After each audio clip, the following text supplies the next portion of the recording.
Hey everyone, Tarekith here, and today I wanted to do sort of a quick follow-up video talking about some of the gear I reviewed over the last few years. People ask me all the time which pieces I still like, which ones I don't, which ones I've kept, which ones I've sold. So I wanted to just do a quick little follow-up video here, talk about some of the things I've reviewed. The first one is Ableton Push 2. I'm still super happy with this one. It's my main controller in the studio. I don't even own a normal keybed controller anymore. I use Push 2 for everything. Especially with the Live 10 update that's coming out soon. I've been using that for a few months now, and all the displays being pushed to the push display, improved graphics, the one-to-one interactions have all been improved. So Ableton really continues to kind of improve the whole push platform. And also, the more I've used it, the better I've gotten as just like a player, a push player, if you will. I think my pad skills are almost as on par with my keyboard skills, which isn't saying too much. I was never an ace keyboard player, but I don't feel hindered at all by the kind of pad layout like I used to at first. So super really happy with that one. No plans on getting rid of that anytime soon. Next up, the Korg Electribe, the new Electribe. I had the gray synth model, for those of you that remember. Um, I have to admit I was kind of let down by this in the end. I like groove boxes a lot for that kind of combination of composition and performance that they bring. You know, you can fine tune and sculpt your patterns and then perform them into songs. And I felt that the new Electribe was kind of a real step back on that front. They focused a lot more on the composition side of things, which wasn't bad, but they put so much more functionality in there that you just spent a lot of time menu diving trying to get to what you're looking for. Even with the shortcuts on the pads, I just still felt like I was not playing as much as just kind of like mentally programming things, like more step editing and things like that. And the performance aspects just kind of really weren't there for me. I think probably the one thing that was the biggest limitation though was the polyphony, which I mentioned in my original review. Um, 24 notes just wasn't enough for the kind of music that I want to make with that device. It sounded good, and there was a lot of power, there, but I think kind of Korg went the wrong direction with the Electribe range when they released the newer models. Just my opinion. I know a lot of people like them, and there's a ton of people performing with them, but for me, it just didn't really have that immersive sort of enjoyable workflow I liked from the previous Electribes. So ultimately, it got sold. Likewise, the Teenage Engineering OP1, everyone's little darling. I did end up selling the OP1 after a few months of using it. In my original review, I said I was super happy with it in terms of it did a lot more than I thought it could, and it was a lot more fun to use than I thought it would be, and I kind of stand by that. It's way more powerful than I think most people realize until they get one. Um, but in terms of the sounds I was getting out of it, I mean, it was fun to use, and I liked the quirky interface, and it was built really well for the most part. But I just didn't ever use the music I made in my own music back in the studio. Nothing I really created on it inspired me to expand further on. It was just kind of these quirky little melodies and things, and I had fun doing it, but it just wasn't a productive tool for me. It was more of a time waster, and that's fine. I think all people, especially musicians, need time to just play and have fun with it. But I got that as more like a portable sketch pad that I could take ideas from and sketch, improve upon later in the studio, and it just wasn't working for me that way. Especially compared to like say an iPhone or my iPad. Those were just so much more flexible, and the sounds I got out of them fit into my music better. Plus, the other thing about the OP1 is one of the reasons I like hardware over software is that kind of hands-on aspect, that tactile response you get from it. And for me, at least, the knobs on the OP1 were just kind of so-so feeling, not bad, but not great. They just didn't always feel super precise or playable, being kind of clicky like that. And the keyboard itself just was like typing on a keyboard. I mean, there was no velocity response and things. So for me, it wasn't any different than just kind of touching a glass pad like on the iPad. It had the same amount of responsiveness. I still had to kind of program that feeling, that kind of human vibe you get in music. It wasn't something I could just play and have that be there with little mistakes. I had to kind of program my mistakes in. So ultimately, I ended up selling the OP1. It was a fun device, and there's been a few times since then. I kind of wish I would have held on to it just for those quirky afternoons sitting outside on a nice sunny Sunday. But ultimately, it just didn't really fit my workflow that much. And for the price, there was just other gear I thought I could be more productive with in the long run.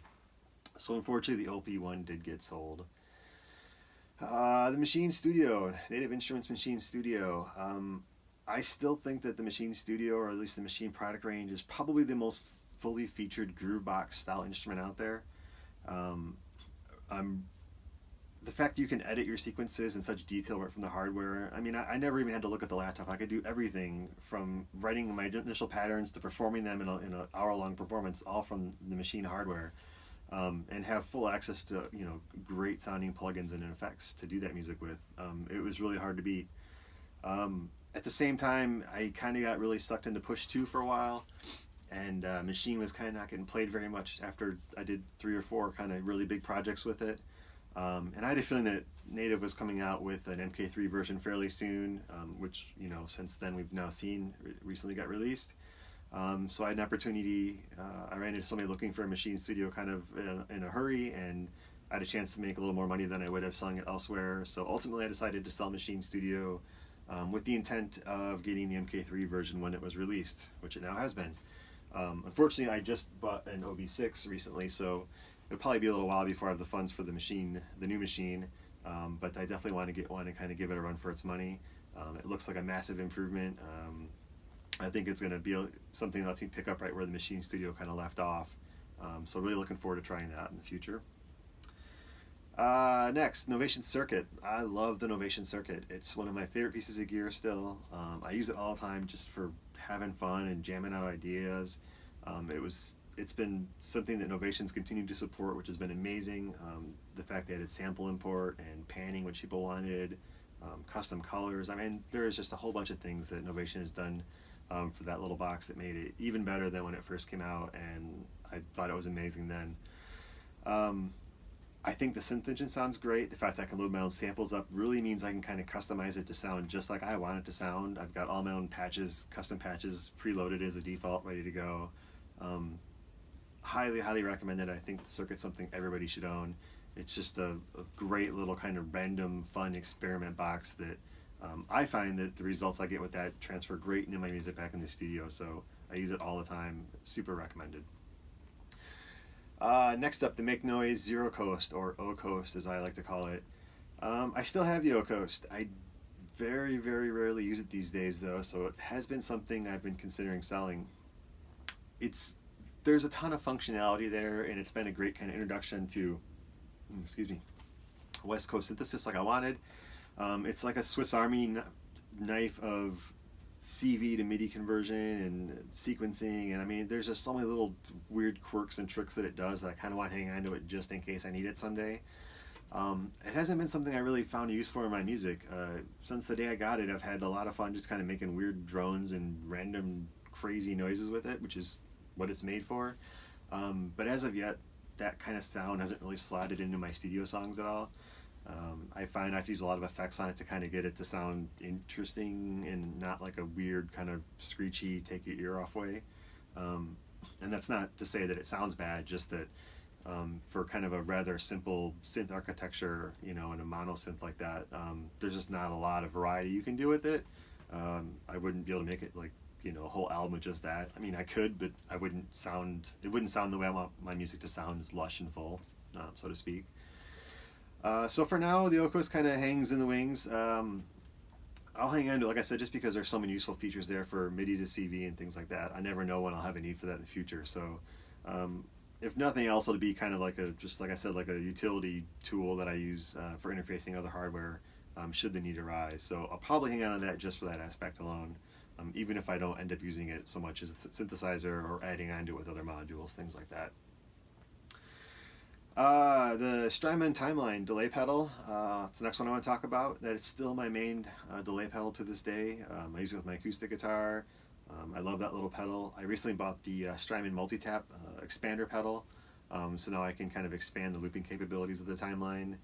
It lets you do things like reverse and half speed and undo, or I can control looper functions while still having full control over the actual delays themselves. So really happy with the Strymon Timeline. I have no plans to get rid of that anytime soon. It's one of those things that every time I use it, it just comes up with kind of just crazy random new delay patterns and things I never expected. So super happy with the Strymon Timeline still. Last one, Boss Tera Echo pedal. This was kind of an unexpected one for me, and I ended up liking it a lot, more than I expected when I first got it. It has this kind of a weird shimmer, delay, reverb, pitch shifted echoes kind of effect. It's a very distinctive sound though, and even though there was more flexibility there than I had thought there might be, I still kind of found myself getting a little sick of that sound, to be honest. I used it in a bunch of songs and had played with the Octatrack with it for some live sets and things, and uh, I liked it a lot, but I was kind of getting out of the guitar pedal phase, and I had just gotten the Timeline, which I felt kind of covered some other same territory sonically. So ultimately, when I had a chance to sell it to somebody looking for one, I jumped on that. There's been a few times since then I kind of wish I would have held on to it just for those rare times I want that specific sound. And I've kind of been debating recently if I want to get another one or not. Not quite ready to jump into there, but it's an interesting pedal. I still really like it. You just have to really like that sound, that one kind of specific thing it does, and have a use for that. And right now, at the moment, I don't have an immediate use for it, so I'm going to hold off a little longer. Anyway, that's just kind of a quick wrap up of some of the stuff I've talked about recently. As always, if you have any questions or something I didn't answer in this little talk, just put them in the comments and I'll get to them as soon as I can. Otherwise, have a good day and I will talk to you all soon. Thanks.